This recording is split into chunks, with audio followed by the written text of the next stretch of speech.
ನಮಸ್ಕಾರ ವೀಕ್ಷಕರೇ, ಎಲ್ಲರಿಗೂ ಸ್ವಾಗತ. ವೀಕ್ಷಕರೇ, ಈ ಸರಿ ಪಾದಯಾತ್ರೆ ಯಾರ್ಯಾರು ಮಾಡ್ತಿದ್ದಾರೆ 2025 ಪಾದಯಾತ್ರೆ ಶ್ರೀ ಮಂಜುನಾಥ ಸ್ವಾಮಿಯ ಟೆಂಪಲ್ಗೆ ಯಾರ್ಯಾರು ಹೋಗ್ತಾ ಇದ್ದಾರೆ, ಧರ್ಮಸ್ಥಳ ಶ್ರೀ ಮಂಜುನಾಥ ಸ್ವಾಮಿ ಟೆಂಪಲ್ಗೆ ಪಾದಯಾತ್ರೆ ಮೂಲಕ ಫೆಬ್ರವರಿ 25, 2015 ಮಹಾಶಿವರಾತ್ರಿ ಇರೋದ್ರಿಂದ ತುಂಬ ಜನ ಧರ್ಮಸ್ಥಳಕ್ಕೆ ಪಾದಯಾತ್ರೆ ಮಾಡ್ತಾ ಇರ್ತಾರೆ. ಅವರಿಗೆ ಒಂದು ಸಂತೋಷವಾದ ಸುದ್ದಿ ಮತ್ತು ಸಿಹಿ ಸುದ್ದಿ, ಗುಡ್ ನ್ಯೂಸ್ ಅಂತ ಹೇಳ್ಬೋದು. ಒಂದು ತುಂಬ ಒಳ್ಳೆಯ ವಿಷಯ ಮತ್ತು ಒಂಥರ ಸ್ವಲ್ಪ ಸೂಚನೆಗಳು, ಯಾವ್ಯಾವ ಥರ ಎಲ್ಲೆಲ್ಲಿ ಯಾವ ಥರ ನಿಮಗೆ ಫೆಸಿಲಿಟೀಸ್ ಎಲ್ಲ ಸಿಗುತ್ತೆ, ಕ್ರೌಡ್ ತುಂಬಾ ಹೋದರೂ ನೀವು ಯಾವ ಥರ ಎಲ್ಲಿ ಸ್ನಾನ ಮಾಡ್ಕೋಬೋದು, ಎಲ್ಲೆಲ್ಲಿ ಫೆಸಿಲಿಟೀಸ್ ಇರುತ್ತೆ, ಪ್ರತಿಯೊಂದು ಡೀಟೇಲ್ಸ್ನು ಈ ವಿಡಿಯೋದಲ್ಲಿ ತಿಳಿಸ್ಕೊಡೋಣ ಅಂತ ವೀಕ್ಷಕರೇ. ನಾನು ಸ್ವಲ್ಪ ಇನ್ಫಾರ್ಮೇಷನು ವಿಡಿಯೋ ಅದು ಇದು ಅಲ್ಲಿ ಇಲ್ಲಿ ತಿಳ್ಕೊಂಡಿದ್ದ ನ್ಯೂಸ್ ಚಾನಲಲ್ಲಿ ಮತ್ತು ಅಲ್ಲಿ ಎಲ್ಲ ಇನ್ಫಾರ್ಮೇಷನ್ ತಿಳ್ಕೊಂಡಿದ್ದ ಪ್ರಕಾರ ಮತ್ತು ಲಾಸ್ಟ್ ಇಯರ್ ಎಲ್ಲ ಇನ್ಫಾರ್ಮೇಷನ್ ಎಲ್ಲ ತಿಳ್ಕೊಂಡಿದ್ದ ಪ್ರಕಾರ ಹೇಗಿರುತ್ತೆ ಪ್ರತಿಯೊಂದು ಪ್ರೊಸೆಸ್ಸು ಮತ್ತು ಈ ಸರಿ ಏನು ಸಂತೋಷ ಸುದ್ದಿ ಮತ್ತು ಅದರದ್ದು ಯಾವ್ಯಾವ ಥರ ಸಿಸ್ಟಮ್, ಏನೇನು ಥರ ಅರೇಂಜ್ಮೆಂಟ್ ಇರುತ್ತೆ, ಅಲ್ಲಿ ಪ್ರತಿಯೊಂದು ಡೀಟೇಲ್ಸ್ನೆಲ್ಲ ನಾನು ಪಾರ್ಟ್ 1 ವಿಡಿಯೋ ನೋಡಿ ನನಗೆ ಪ್ರತಿಯೊಂದು ರೂಟ್ ಮ್ಯಾಪು ಮತ್ತು ಮಾರ್ಗ, ಅಲ್ಲಿಂದ ಹೋದರೆ ಬೆಂಗಳೂರಿಂದ ಹೋದರೆ ನಾರ್ತ್ ಕರ್ನಾಟಕ ಸೈಡಿಂದ ಬಂದರೆ, ಮಂಗಳೂರಿಂದ ಬಂದರೆ, ಚಿಕ್ಕಮಂಗ್ಳೂರು ಸೈಡಿಂದ ಬಂದರೆ ಯಾವ ಥರ ಎಷ್ಟು ಡೇಸಿಗೆ ಹೋಗ್ಬೋದು ಅಂತೆಲ್ಲ ಕೊಟ್ಟಿದ್ದೀನಿ. ಬಟ್ ಸ್ಟಿಲ್ ಅಲ್ಲಿ ಹೇಳ್ತೀನಿ ಎಷ್ಟು ಡೇಸ್ ಎಲ್ಲ ತೊಗೋಬೋದು ಅಂತ. ನಾನೆಲ್ಲ ಇಲ್ಲಿ ವಿಡಿಯೋದಲ್ಲಿ ಒಂದರಲ್ಲಿ ಪ್ರತಿಯೊಂದು ಡೀಟೇಲ್ಸ್ನ ತಿಳಿಸ್ಕೊಡೋಣ ಅಂತ ವೀಕ್ಷಕರೇ. ಯಾರು ನನ್ನ ಚಾನಲ್ನ ಸಬ್ಸ್ಕ್ರೈಬ್ ಆಗಿಲ್ಲ, ನನ್ನ ಚಾನಲ್ನ ಪ್ಲೀಸ್ ಸಬ್ಸ್ಕ್ರೈಬ್ ಮಾಡ್ಕೊಳ್ಳಿ. ನನ್ನ ಚಾನಲ್ನ ಪ್ರತಿಯೊಂದು ಒಳ್ಳೆ ಕಂಟೆಂಟ್ ವಿಡಿಯೋಗಳನ್ನ ಪ್ರತಿಯೊಂದು ವಿಡಿಯೋದಲ್ಲಿ ನಾನು ಶೇರ್ ಮಾಡ್ತಾ ಇರ್ತೀನಿ. ನಿಮಗೆ ಬೆಲ್ ಐಕನ್ನು ಕ್ಲಿಕ್ ಮಾಡ್ಕೊಳ್ಳಿ, ನಿಮಗೆ ನೋಟಿಫಿಕೇಷನ್ನು ಬರುತ್ತೆ ವೀಕ್ಷಕರೇ. ಮತ್ತು ಈ ವಿಡಿಯೋನ ಪ್ರತಿಯೊಬ್ಬರಿಗೂ ಶೇರ್ ಮಾಡಿ ಮತ್ತು ಈ ವಿಡಿಯೋನ ಸ್ಕಿಪ್ ಮಾಡದೆ ಲಾಸ್ಟ್ ತನಕ ನೋಡಿ ವೀಕ್ಷಕರೇ. ಈಗ ನಂದು ಇದು 38ನೇ ವರ್ಷದ ಪಾದಯಾತ್ರೆ.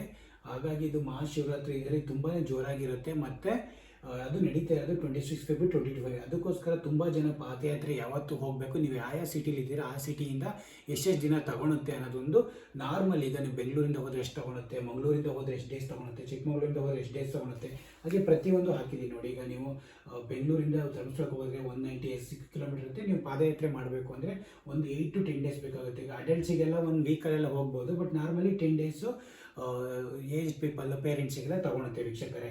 ನೀವು ಒಂದು 2 ರೂಟಲ್ಲಿ ಹೋಗ್ಬೋದು, ಸಕಲೇಶ್ಪುರ ವಯ ಹೋಗ್ಬೋದು, ಶಿರಾಡಿ ಘಾಟಲ್ಲಿ, ಮತ್ತು ಮೂಡಿಗೆರೆ ವಯ ಚಾರ್ಮುಡಿ ಘಾಟಲ್ಲಿ ಹೋಗ್ಬೋದು. ಅದರಲ್ಲಿ ಒಂದು ನೀವು ಚಾರ್ಮುಡಿ ಘಾಟ್ ಮೇಲೆ ಹೋದರೆ ನಿಮಗೆ ನೇತ್ರಾವತಿ ನದಿ ಸಿಗುತ್ತೆ. ಒಂದು ಬೆನಿಫಿಟ್ಸ್ ಎಲ್ಲ ಏನು ಅಂದರೆ, ನೀವು ಪಾದಯಾತ್ರೆ ಮಾಡ್ತಾ ಇದ್ದರೆ ದೇವರನ್ನ ಮಂಜುನಾಥ ಸ್ವಾಮಿ ದರ್ಶನ ಪಡೆಯೋಕ್ಕಿಂತ ಮುಂಚೆ ನೀವು ನೇತ್ರಾವತಿಲಿ ಸ್ನಾನ ಮಾಡಿಕೊಂಡು ಡೈರೆಕ್ಟಾಗಿ ಧರ್ಮಸ್ಥಳಕ್ಕೆ ಹೋಗಿ ಅಲ್ಲಿ ನೀವು ದರ್ಶನ ಪಡಿಬೋದು. ಇನ್ನೊಂದು ಏನಂದರೆ, ಈ ಕಡೆ ಸೈಡ್ ನೀವು ಶಿರಾಡಿ ಘಾಟಿಂದ ಹೋದರೆ ಇಲ್ಲಿ 2 ನದಿ ಸಿಗ್ತವೆ. ಒಂದು ಕಪಿಲ ಒಂದು ಸಿಗುತ್ತೆ, ಒಂದು ನೆರೆಯ ಅಂತ ಒಂದು 2 ನದಿ ಸಿಗ್ತವೆ. ಇದರಲ್ಲಿ ಕಪಿಲದಲ್ಲೂ ನೀವು ಸ್ನಾನ ಮಾಡ್ಬೋದು, ಬಟ್ ಇದರಲ್ಲಿ ಗೊತ್ತಿಲ್ಲ ಮಾಡ್ಬೋದು, ಇದು ಕ್ಲೋಸ್ ಆಗಿರುತ್ತೆ. ಸಮ್ಟೈಮ್ ಇದು 4 ಕಿಲೋಮೀಟರ್ ಇರುತ್ತೆ ಧರ್ಮಸ್ಥಳಕ್ಕೆ. ಇದೊಂದು 12 ಕಿಲೋಮೀಟರ್ ಇದೆ ಕಪಿಲಾ ನದಿ ಸ್ನಾನ ಮಾಡ್ಕೋಕ್ಕೆ. ಅಂದರೆ ಸುಬ್ರಹ್ಮಣ್ಯ ರೂಟಿಂದ ಬರಬೇಕಾದ್ರೆ ಇದು ಕಪಿಲಾ ನದಿ ಸಿಗುತ್ತೆ ಇಲ್ಲಿ. ಬಟ್ ನೀವು ಯಾರ್ಯಾರು ಮೂಡಿಗೆರೆ ಚಾರ್ಮುಡಿ ಘಾಟಿಯಿಂದ ಚಿಕ್ಕಮಂಗ್ಳೂರಿಂದ ಮೂಡಿಗೆರೆ ರೂಟಲ್ಲಿ ಹೋಗ್ತಿದ್ದೀರೋ ಅವರೆಲ್ಲ ನೇತ್ರಾವತಿಲೇ ಸ್ನಾನಗಡ್ಡಲ್ಲೇ ಸ್ನಾನ ಮಾಡ್ಕೊಂಡೋಗಿ ಡೈರೆಕ್ಟಾಗಿ ಹೋಗಿ ಮಹಾಶಿವರಾತ್ರಿನ ಇದು ಮಾಡ್ಕೊಬೋದು. ಮತ್ತು ನೀವು ಚಿಕ್ಕಮಗಳೂರಿಂದ ಹೋದರೆ 88 1 or 2 ಡೇಸಲ್ಲಿ ಹೋಗ್ಬೋದು. ಮಂಗಳೂರಿಂದನೂ ಅಷ್ಟೇ 1 or 2 ಡೇಸು 74 ಕಿಲೋಮೀಟ್ರು ಮೂಡುಬಿದ್ರೆ ಮತ್ತು ಬಂಟ್ವಾಳದ ಮೇಲೂ ಬರ್ಬೋದು ವೀಕ್ಷಕರೇ.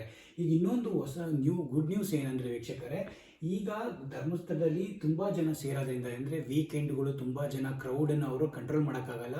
ತುಂಬ ಜನ ಸೇರೋದ್ರಿಂದ ಕ್ಯೂವಲ್ಲಿ ನಿಂತ್ಕೊಂಡು ಪಾಪ 4-5 ಗಂಟೆ 3 ಗಂಟೆ. ಈಗಲೂ ನಮ್ದು ಹೇಗಾಗಿದೆ ಧರ್ಮಸ್ಥಳ ಸಿಸ್ಟಮ್ ಅಂದರೆ, ಒಂಥರ ಕ್ರೌಡೆಡ್ ಥರ, ಒಂಥರ ಶಿರಡಿ ಮತ್ತು ಒಂಥರ ಇದು ತಿರುಪತಿ ಥರ ಒಂಥರ ಕ್ರೌಡೆಡ್ ಥರ ಆಗಿರುತ್ತೆ. ಪಾಪ ಅವರು ಕ್ಯೂವಲ್ಲೇ ನಿಂತ್ಕೊಂಡು ಅವರಿಗೆ ಒಂದು ಆಚೆ ಕಡೆ ವಾಟರ್ ಕುಡಿಯೋಕ್ಕಾಗಲ್ಲ, ಒಂದು ಸ್ವಲ್ಪ ವಾಶ್ರೂಮಿಗೆ ಹೋಗೋಕ್ಕಾಗಲ್ಲ, ಆ ಕಡೆ ಈ ಕಡೆ ಹಾಕೋಕ್ಕಾಗಲ್ಲ, ಮತ್ತು ಮಕ್ಕಳು ಕರ್ಕೊಂಬಂದವರಿಗೆ ತುಂಬ ಹಿಂಸೆ. ಅದಕ್ಕೊಂದು ಒಳ್ಳೆ ಇದು ಅಂದರೆ, ಒಂದು ಖುಷಿ ಸುದ್ದಿ ಅಂದರೆ, ಇವಾಗಿಂದ ಯಾರ್ಯಾರು ಹೋಗ್ತಾರೆ ಜನವರಿ 7th ಮೇಲೆ ಯಾರ್ಯಾರು ಹೋಗ್ತಾರೆ ಅವರಿಗೆಲ್ಲ ನೋ ಕ್ಯೂ ಸಿಸ್ಟಮ್ಮು. ಅಂದರೆ ನಿಮಗೆ ತುಂಬ ಜನ ಇಲ್ಲದೆ ಇರೋದ್ರಿಂದ ವೀಕ್ ಡೇಸಲ್ಲಿ ತುಂಬ ಜನ ಇರಲ್ಲ, ಹಾಗಾಗಿ ಅವಾಗ ನಾರ್ಮಲ್ ಇರುತ್ತೆ. ಬಟ್ ತುಂಬ ವೀಕೆಂಡಲ್ಲಿ ಮತ್ತು ಹಬ್ಬದ ಫೆಸ್ಟಿವಲ್ ಟೈಮಲ್ಲಿ, ಅದು ಪಾದಯಾತ್ರೆ ಟೈಮಲ್ಲಿ ನೀವು ಹೋದವರಿಗೆ ಎಷ್ಟು ದಿನ 1 ಗಂಟೆ 8 ಗಂಟೆ 10 ಗಂಟೆ ಅದೆಲ್ಲ ನಿಲ್ಬೇಕಾಗುತ್ತೆ ಲೈನಲ್ಲಿ. ಅದಕ್ಕೋಸ್ಕರ ಏನು ಮಾಡಿದ್ದಾರೆ ಈ ಸರಿ ನೋ ಕ್ಯೂ ಸಿಸ್ಟಮ್ನ ಜನವರಿ 7th ಓಪನಿಂಗ್ ಮಾಡ್ತಿದ್ದಾರೆ. ಇವತ್ತು ಓಪನಿಂಗ್ ಆಗಿರುತ್ತೆ ಅಥವಾ ನಾಳೆ ಓಪನಿಂಗ್ ಆಗುತ್ತದೋ, ಅಥವಾ ನೀವು ಕ್ಯೂ ರೂಮ್ಸ್ ಅಂತ ಮಾಡಿದ್ದಾರೆ. ಅದು ಏನಂದರೆ ಶ್ರೀ ಸಾನ್ನಿಧ್ಯ ಕ್ಯೂ ರೂಮ್ಸ್ ಅಂತ ಒಂದು ದೊಡ್ಡದು. ಈಗ ತಿರುಪತಿಲಿ ಮತ್ತು ನೀವು ಶಿರಡಿಲೆಲ್ಲ ನೋಡಿರ್ತೀರ, ಒಂದೊಂದು ಸ್ಟೇಜಸಲ್ಲಿ ಇರ್ತವೆ. ಅಂದರೆ ಒಂದೊಂದು ರೂಮ್ 600-700 ಪೀಪಲ್ ಕುತ್ಕೊಳ್ಳೋ ಥರ ಸೀಟಿಂಗ್ ಅರೇಂಜ್ಮೆಂಟು, ಅವ್ರಿಗೆ ನೀರಿನ ವ್ಯವಸ್ಥೆ, ಅವ್ರಿಗೆ ವಾಶ್ರೂಮ್ ವ್ಯವಸ್ಥೆ, ಮಕ್ಕಳು ಕರ್ಕೊಂಬಂದವರಿಗೆ ಫೀಡಿಂಗ್ ಮಾಡೋರಿಗೆ ಒಂದು ರೂಮ್ಸು, ಅದೇ ಥರ ಪ್ರತಿಯೊಂದು ಫೆಸಿಲಿಟೀಸ್ನು ಕೊಟ್ಟಿರೋ ಅಂಥ ಒಂದನ್ನು ಮಾಡಿದ್ದಾರೆ ವೀಕ್ಷಕರೇ. ಅದೇ ಸಾನ್ನಿಧ್ಯ ಕ್ಯೂ ರೂಮ್ಸ್ ಅಂತ. ಅದು ನಿಮಗೆ ಫೆಸಿಲಿಟಿ ಚೆನ್ನಾಗಿರೋದ್ರಿಂದ ಈಗ ಯಾರೇ ಹೋಗ್ಬೇಕಾದ್ರೂ ಧರ್ಮಸ್ಥಳಕ್ಕೆ ಯಾವತ್ತು ಬೇಕಾದ್ರೂ ಹೋಗ್ಬೋದು. ಏನಕ್ಕೆ ಅಂದರೆ ಆ ರೂಮ್ ಫೆಸಿಲಿಟೀಸ್ ಇರೋದ್ರಿಂದ ತುಂಬ ಜನ ಕ್ಲೀನಾಗಿ ಫ್ರೀ ಹ್ಯಾಂಡೆಡ್ ಆಗಿ ಅಲ್ಲೋ ಕೂತ್ಕೊಂಡು ನಿಮಗೆ ಫುಡ್ಡು ಸಿಗುತ್ತೆ. ಪ್ರತಿಯೊಂದು ವ್ಯವಸ್ಥೆನೂ ಮಾಡಿದ್ದಾರೆ ಆ್ಯಕ್ಚುಲಿ. ಅದರದ್ದೊಂದು ವೀಡಿಯೋನ ನಾನು ನೆಕ್ಸ್ಟ್ ಇದರಲ್ಲಿ ಹಾಕ್ತೀನಿ, ಅದು ಯಾವ ಥರ ಇನ್ಫಾರ್ಮೇಷನ್ ಅಂತ ಸಾನಿಧ್ಯದು. ಬಟ್ ಇದರಲ್ಲಿ ಜಸ್ಟು ಅವ್ರಿಗೇನು ಖುಷಿ ಶುದ್ಧಿ ಅಂದರೆ ನೋ ಕ್ಯೂ ಸಿಸ್ಟಮ್ ಇರುತ್ತೆ. ಪಾದಯಾತ್ರೆಗೆ ಹೋಗೋರಿಗೆ ಸ್ಪೆಸಿಫಿಕಲಿ ಪಾಪ ಅವರಿಗೆ ದರ್ಶನ ಪಡೆಯೋಕ್ಕೆ ಒಂದು 6-7 ಅವರ್ಸ್ 8 ಅವರ್ಸ್ ತಗೊಳ್ತಾ ಇರುತ್ತೆ ಪಾಪ. ಅವರಿಗೋಸ್ಕರ ಒಂದು ಹೊಸ ಇದು ಗುಡ್ ನ್ಯೂಸು.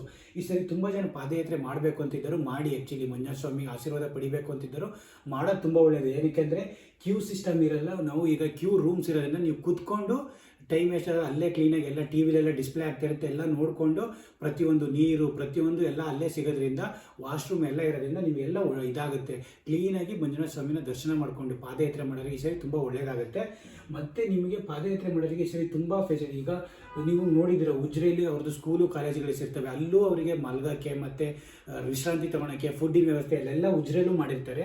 ಅದಾದಮೇಲೆ ನಿಮಗೆ ಗಂಗಾ, ಕಾವೇರಿ, ನರ್ಮದಾ, ಗೋದಾವರಿ ಇವೆಲ್ಲ ಟೆಂಪಲಿಂದ ನಿಮಗೆ ಲೆಫ್ಟ್ ಸೈಡಲ್ಲೇ ಇರೋದ್ರಿಂದ ಇವೆಲ್ಲ ಹಳೆಯವು. ಇಲ್ಲೂ ತುಂಬ ರೂಮ್ಗಳು ಮತ್ತು ಒಂಥರ ನಿಮಗೆ ಅಲ್ಲಿ ರೂಮ್ಗಳು ಸಿಗದೆ ಇದ್ರು ರೂಮ್ಗಳೆಲ್ಲ ಈ ಪಾದಯಾತ್ರೆ ಅಲ್ಲಿ ಸಿಗಲ್ಲ, ಯಾಕೆಂದರೆ ಆಲ್ರೆಡಿ ಬುಕ್ ಆಗಿರ್ತವೆ, ಕಮ್ಮಿ ರೂಮ್ಸು, ಲಕ್ಷಾನುಗಟ್ಟಲೆ ಪೀಪಲ್ ಹೋಗೋದ್ರಿಂದ ಎಲ್ಲ ನೀವು ಅಲ್ಲಲ್ಲೇ ಪ್ರತಿಯೊಂದು ಹಾಲ್ಗಳಲ್ಲೆಲ್ಲ ನೀವು ಮಲ್ಕೊಂಡ್ಬಿಡ್ಬೋದು. ಏನಕ್ಕೆ ಅಂದರೆ ಪ್ರತಿಯೊಂದು ಎಲ್ಲ ಓಪನ್ ಇದು ಕಾಮನ್ ಬಾತ್ರೂಮ್ಸ್ ಎಲ್ಲ ಇರ್ತವೆ. ಹಾಗಾಗಿ ಮತ್ತು ನಿಮಗೆ ಫೀಲ್ಡಲ್ಲೂ ಅಷ್ಟೇ ದೇವಸ್ಥಾನ ಮುಂದ್ಗಡೆ ವಸ್ತು ಸಂಗ್ರಹಾಲಯ ಇದೆಯಲ್ಲ, ಅದರಲ್ಲೂ ಎಲ್ಲ ನಿಮಗೆ ಮಲ್ಕೊಳಕ್ಕೆ ಅದು ಇದು ಮತ್ತು ರೆಸ್ಟ್ ರೂಮ್ಸ್ಗಳು ಎಲ್ಲ ಫುಲ್ ಒಂದು ಅರೇಂಜ್ಮೆಂಟ್ಸ್ ಎಲ್ಲ ಪ್ರತಿಯೊಂದು ಇರುತ್ತೆ. ಹಾಗಾಗಿ ಯಾರ್ಯಾರು ಹೋಗ್ತೀರೋ ಅವೆಲ್ಲ ನೀವೇನಾದ್ರು ಗೆಸ್ಟ್ ಹೌಸ್ಗಳಿಗೆ ಇದು ಧರ್ಮಸ್ಥಳ ಗೆಸ್ಟ್ ಹೌಸ್ಗೆ ಹೋಗಬೇಕು ಅಂದರೆ ನೇತ್ರಾವತಿ, ಶರಾವತಿ, ಸಾಕೇತು, ವೈಶಾಲಿ ಇವೆಲ್ಲ ತುಂಬ ಸ್ವಲ್ಪ ದೊಡ್ಡವು. ಅಲ್ಲೋಗಿ ನೀವು ಹಾಲಲ್ಲೂ ಕೂಡ ಮಲ್ಕೊಬೋದು. ಚಾಪೆ ಎಲ್ಲ ಅವೈಲೇಬಿಲಿಟಿ ಇರುತ್ತೆ, ತುಂಬ ಕೊಡ್ತಾರೆ.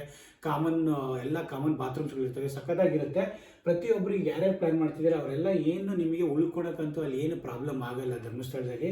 ಮತ್ತು ಉಳ್ಕೊಳಕ್ಕೆ ಸ್ನಾನ ಮಾಡೋಕ್ಕೆ ನೀವು ಬಾತ್ರೂಮ್ ಎಲ್ಲ ಯೂಸ್ ಮಾಡೋಕ್ಕಿಂತ ನಮ್ಗಿಂತ ನೀವು ಯಾರ್ಯಾರು ಇಲ್ಲಿಂದ ಪಾದಯಾತ್ರೆಗೆ ಹೋಗ್ತಿದ್ದೀರ ಪ್ರತಿಯೊಬ್ಬರು ನೀವು ನೇತ್ರಾವತಿಯ ಕಪಿಲ ನದಿಲೆಲ್ಲ ನೀವು ಸ್ನಾನ ಮಾಡ್ಕೊಂಡ್ಬಿಟ್ರೆ ಅದೇ ಬೆಸ್ಟು.